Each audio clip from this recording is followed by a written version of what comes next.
Nick Blackwell was rushed to hospital a couple days ago after suffering a reoccurrence of the injury that he incurred in the Chris Eubank Jr. fight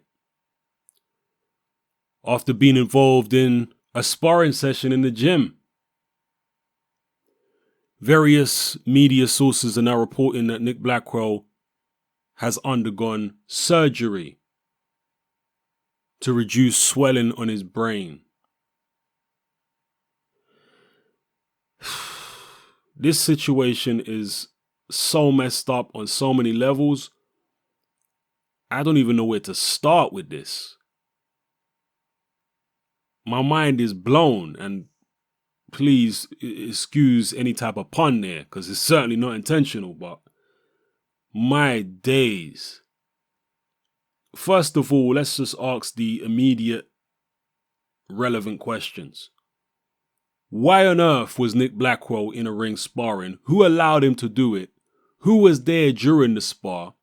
And who was the complete idiot that actually agreed to get in there and spar him and hit him in the head?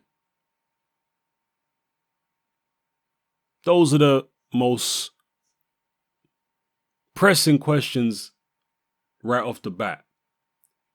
This is just insanity and stupidity beyond all belief.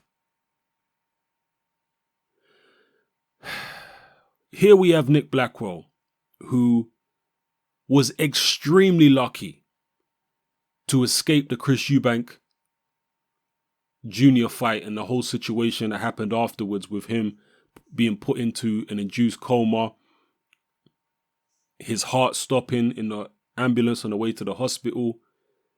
He came out of all that.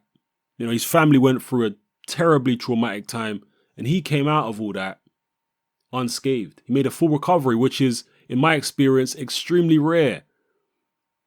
When boxers suffer head trauma like he did, they normally have to have surgery, which he didn't have, by the way. A lot of people seem to have this misconception that he had surgery after the Eubank Jr. fight. He didn't. He had no surgery at all. He was put into a medically induced coma and he was given a lot of medication, but surgery wasn't required. And that's one of the reasons why he was able to make such a good recovery. When they have to open your head up, the chances of you making any type of full recovery decrease exponentially. So he was very lucky to escape that situation. He obviously received this fight purse for the Eubank Jr. fight, which off the top of my head, I guess it was like 50 grand or something like that. Maybe I'm off with that figure, but it was around that, I believe, or maybe a bit more. And on top of that, he received a lot of money in donations, including a £100,000 donation from David Hay. So after escaping a situation like that, after his family went through such a traumatic experience, and he came out with his health intact, his family were all relieved, and he had plenty of money in the bank with his whole life ahead of him in his mid-20s. He's going to go back into a boxing ring 8 months later and allow somebody to punch him in the head and potentially put his family through all that again and throw away the second chance at life that he was given.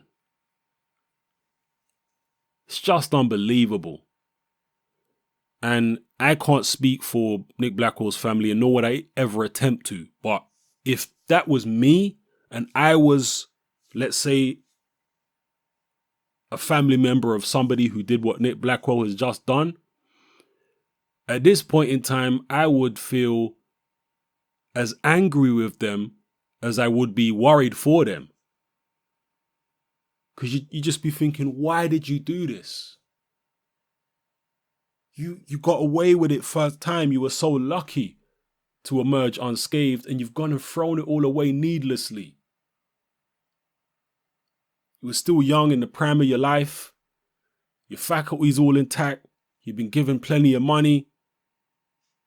Go and live your life. There's so much more out there in the world other than boxing.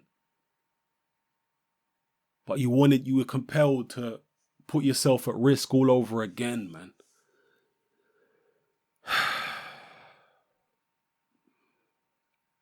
I know hindsight is 2020, but fighters who, for whatever reason, have their careers cut short and are struggling to readjust to society without boxing, particularly when you got a young guy like Nick Blackwell, they need to be shown the world, man. They need to be shown that there's so much out there to do, particularly when you're that age and somebody, you've been given 100 grand or whatever. There's so much out there to do other than boxing, man.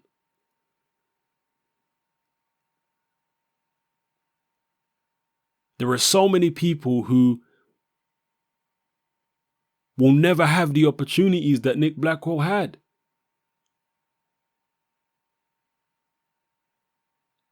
There are so many fighters who suffered the kind of injury that Nick Blackwell suffered, and they're disabled for life.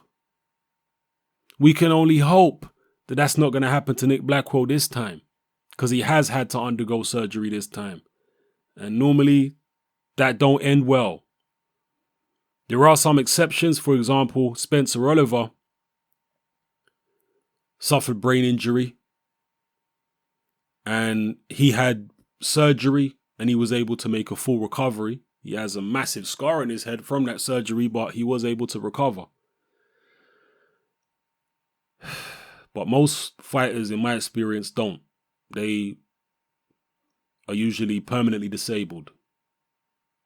We hope that don't happen to Nick Blackwell, but I'm lost for it. I'm struggling to even speak on this because it's that flipping shocking and it's that ridiculous. My heart goes out to Nick Blackwell's family because they're living a nightmare all over again, like some sick deja vu. Terrible. Absolutely terrible. Let me know how you feel about this, people, because I was lost for words the other day when I talked about the Lucas Brown second failed drug test, but this is a whole new level. I really am struggling to put my words together here. Unreal. Drop it all in the comment section, man. It's your boy Hatman, I'm out.